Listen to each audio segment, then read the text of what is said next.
Grazie, welcome to this video on the 14-year rule. The 14-year rule is arguably one of the most misunderstood IHT calculation rules.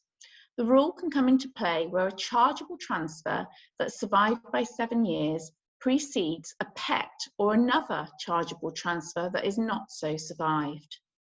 The impact of the rule is that the PET, which may be covered by the nil rate band for the purposes of calculating the IHT on the estate, becomes chargeable or partly chargeable to IHT when working out the IHT due in respect of the failed PET itself. To understand this, it's necessary to understand how inheritance tax IHT is calculated on death, where the deceased has died within 7 years of making a gift. Consider this example. Frank, who has never married and has no children, dies on the 1st of June 2022 with an estate worth $500,000. During his lifetime, he made a couple of substantial gifts to his niece and nephew.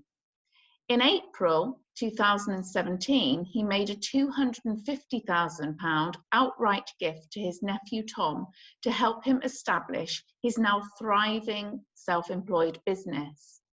And prior to that, in May 2015, he established a discretionary trust in the sum of £250,000 for the children and future children of his niece Linda, following the birth of her second child.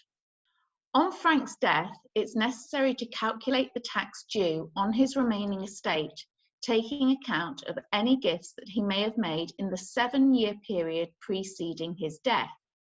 When we look back 7 years from Frank's death, we find only the one gift to Tom.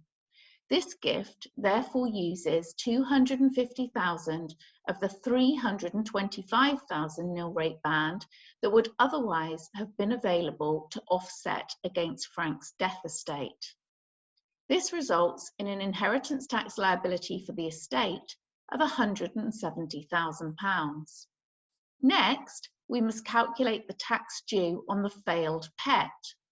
At first glance, it may look as though there will be no tax to pay on the PET.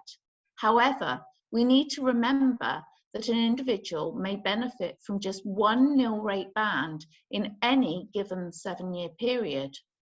Consequently, we must now look back 7 years from the PET to see whether there are any chargeable transfers that have used part of the nil rate band available in the period ending with the date of the PET. Now we find the gift to Linda's Children's Trust, made just 2 years before the PET to Tom. As the 2015 gift was a chargeable lifetime transfer, it has used $250,000 of the nil rate band in the 7-year period April 2010 to April 2017. This means that for the purposes of calculating tax on the failed PET, only £75,000 of nil rate band is available, and the failed PET will therefore result in additional inheritance tax of £70,000. Although in practice, taper relief would be available to reduce the amount of tax actually payable, as the gift has been survived in this case by almost 7 years. While the 14-year rule is something to be aware of, it's important to appreciate that you will rarely need to take account of it when implementing a multi-step estate planning strategy for clients that involves both PETs and CLTs. This is because if a CLT, chargeable transfer, is made only a few days, weeks or months before a PET that forms part of the same overall planning strategy, it's highly likely that if death occurs within 7 years of the PET, the client is also unlikely to have survived the CLT by 7 years, meaning that it would have impacted on the nil rate band available to offset against the PET anyway.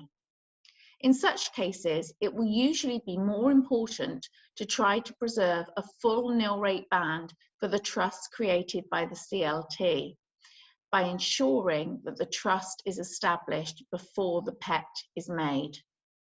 For more information on the order of gifting, please see our recent bulletin, Discretionary Trust Taxation and the Order of Gifting, a Simple Overview, published last month. Thanks for listening.